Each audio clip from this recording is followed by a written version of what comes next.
I'd like to spend a few minutes talking about the driver change area. This is a unique feature of our race that really lets you, I guess, optimize your race strategy. What is the driver change area? Um, every year, we will issue a policies and procedure document for how we run the race on the track.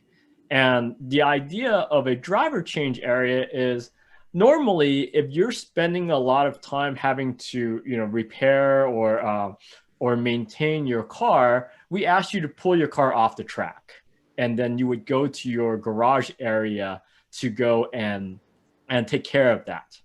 However, we recognize that sometimes you really just need to do something quick.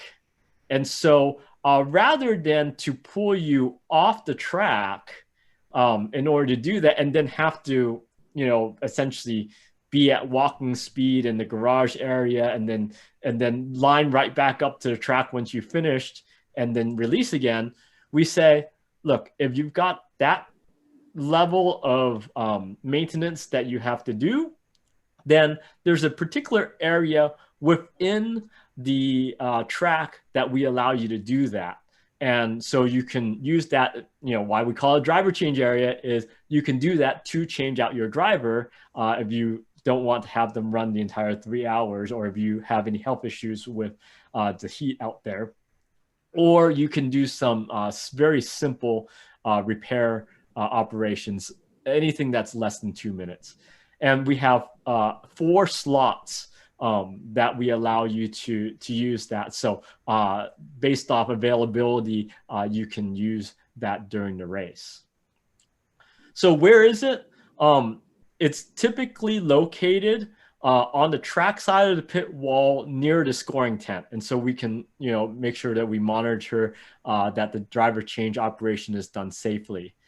It is accessible via pit lane. So essentially you would have to come off the main track, drive down pit lane at about a 15 mile per hour or less pace. And then you would then pull it into the driver change area. And so here you will see usage of the driver change area. And let me play this particular video for you.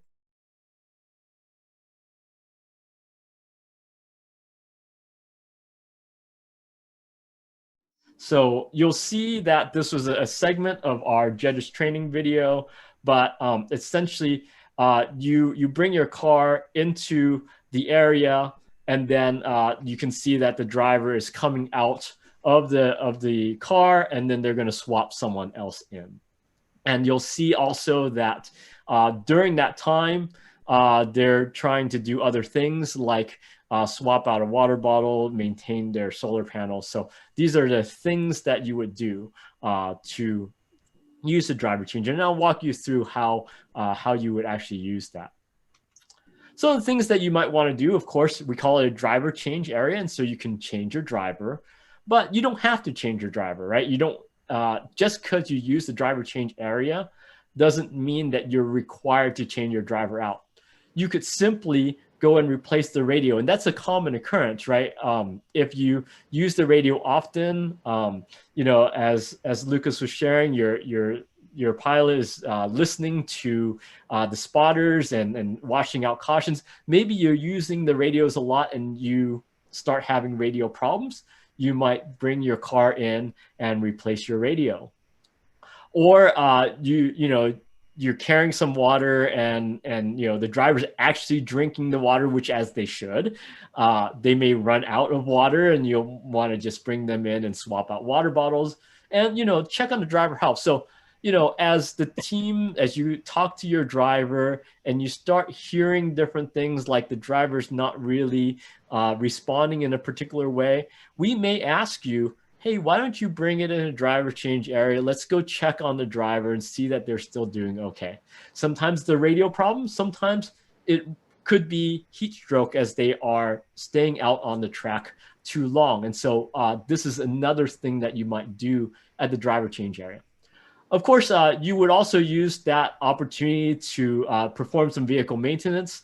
A lot of teams decide that they want to use a smaller supplemental battery so that they don't have to carry all the weight of a huge one that lasts all day. But then you could bring it in, swap out the battery, and then go again. Of course, anytime that you bring it in, you want to cool down your solar cells perhaps to make sure they run more efficiently.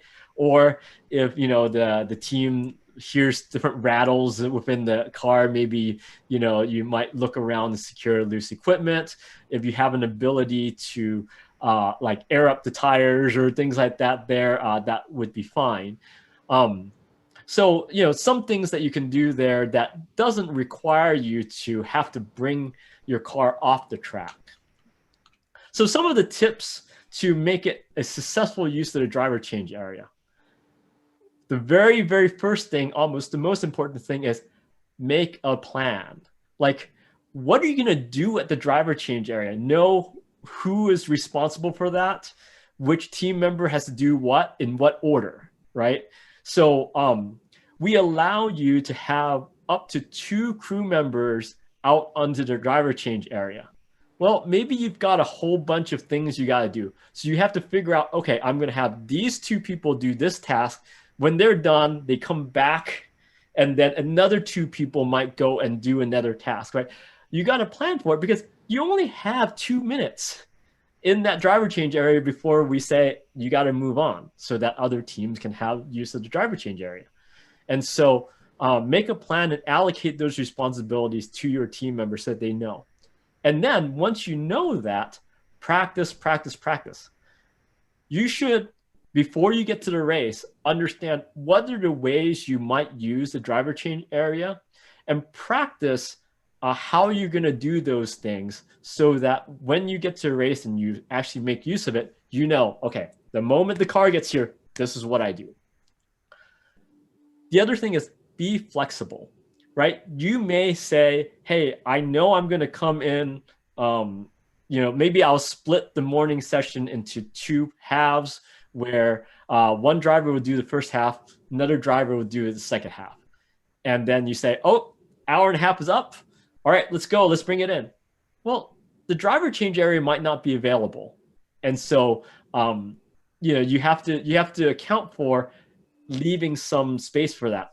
Like if you have a supplemental battery and it lasts an hour, don't wait till that hour's over before you bring it in. Otherwise, you may not be able to use all the accessories that a supplemental battery is going to power.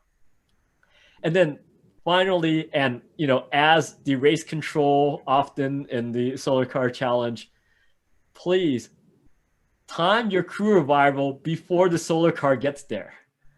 I don't want to have a solar car come down pit lane. I have to flag them all the way into a driver change area and have the solar car parked there while the crew is running down the garage area to me and then doing the work, because the time starts when the solar car arrives. And secondly, you're losing valuable running time if the solar car is parked in the driver change area. So make sure that you time your arrival so that you can be there to welcome the car. So let's talk a little bit details now about how the driver change area works. The way you do that is if you intend to use the driver change area, you'll notify the judge that's assigned to you that you intend to use it. The judge will then radio the race control and say, hey, is the driver change area available for use? If it is, we'll let you know, hey, it's open, go ahead and do that. At that point, the crew and the judge will move to the driver change area and be there waiting for the car to arrive. At that point, race control will ask, hey, where's your car? Is it, in the back stretch? Is it coming down, turn 3 or 4, so that we get an idea of how long is it going to take for the car to get here.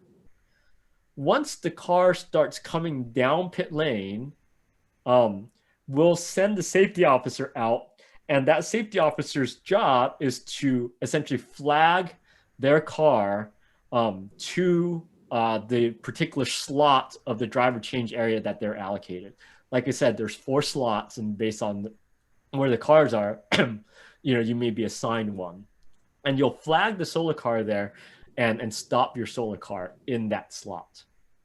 When it's stopped, the safety officer responsible for going to the back of the vehicle and flagging and then watching for other vehicles, right? That's really the key part of this is we want to make sure that your solar car is protected, especially if you're changing out a driver where you'll no longer have control of the brakes on the car. You want to make sure that the safety officer is there to be able to warn the team, hey, there seems to be an out of control solar car that's coming down the lane, or flagging the solar car away from you. That's really ultimately their job. You want to make sure that that safety officer isn't responsible for any other tasks, right? They're just going to go back and flag, and other crew members are going to be doing what they need to do. Once the safety officer is in place, then you can do whatever you need to do, be it change out the driver, do all your different maintenance tasks. And as I said, up to two crew members can go to the track side at a time, right? You can swap back and forth. When it's done, we sort of recover in reverse. So all the crew members cross to the garage side. The safety officer will then cross over to the garage side. And when everyone has crossed the pit wall, then the race control will look and see that there are no other cars are approaching, and then we'll clear the driver to go again.